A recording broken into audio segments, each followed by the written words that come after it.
Oh, dapper. What the hell's this then?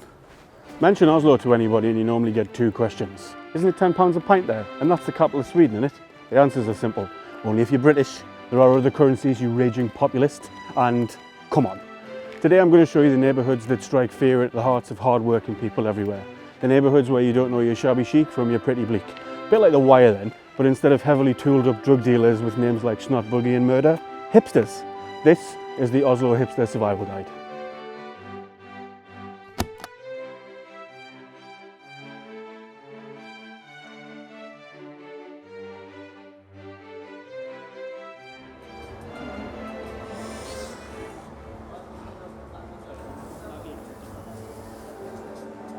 No hipster community is complete without the obligatory street food market. If there aren't people sitting around being served what looks like a sandwich on a basket made out of mountain meadow grass, you're just in a normal restaurant, mate.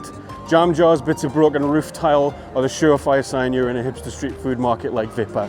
This is the sort of place where a tourist might accidentally end up watching a documentary in Japanese about ramen, surrounded by people talking about ramen whilst eating ramen.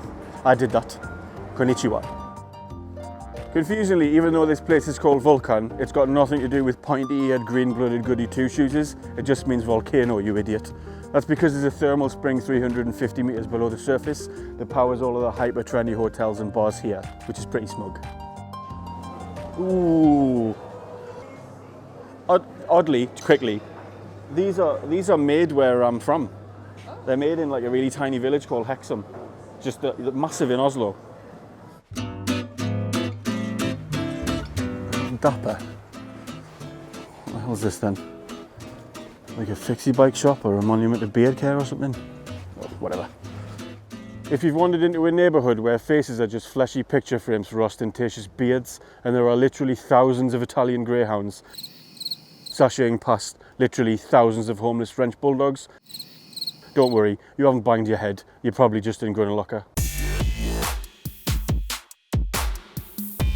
This is the beating heart of Grünerløkka. It's called Olaf Rias Plass, and it's named after a Norwegian general called Olaf Rias. That's not interesting, but what is interesting is that he was the lunatic that invented ski jumping, presumably out of some sort of deep-seated depression and he failed miserably at, and then accidentally invented a sport. Ah, Stonehenge. There's the other ones.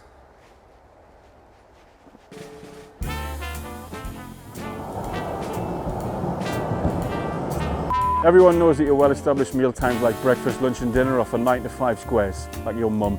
This lot have been keeping it realism for years. Named after the Edward Hopper painting of the same name, they've been serving something called brunch. Do say, the emulsion on this hollandaise is exquisite, dear boy. Don't say, I prefer impressionism. If you're going to be a hipster in Oslo or in any city, you need the coffee. You need the excess energy to come up with different pattern class clothing choices on a second-by-second basis. Not just any of the coffee though, not that freeze-dried stuff. These days, if you're not fully versed on your flavour profiles, your bouquets and your top notes, your birth certificate's not worth the useless paper it's printed on. This lot even have a micro roastery indoors. I've got no idea what that is. I presume that it means baristas across Oslo are locked in a battle to the death to see who can become the microist or the roastiest. So stay tuned for that, or don't, I'm not bothered. So that's it then, that's Hipster Oslo. There's loads more to see to be honest, but I'm starting to think that I'd look good in an Aztec print kaftan, so I'm off.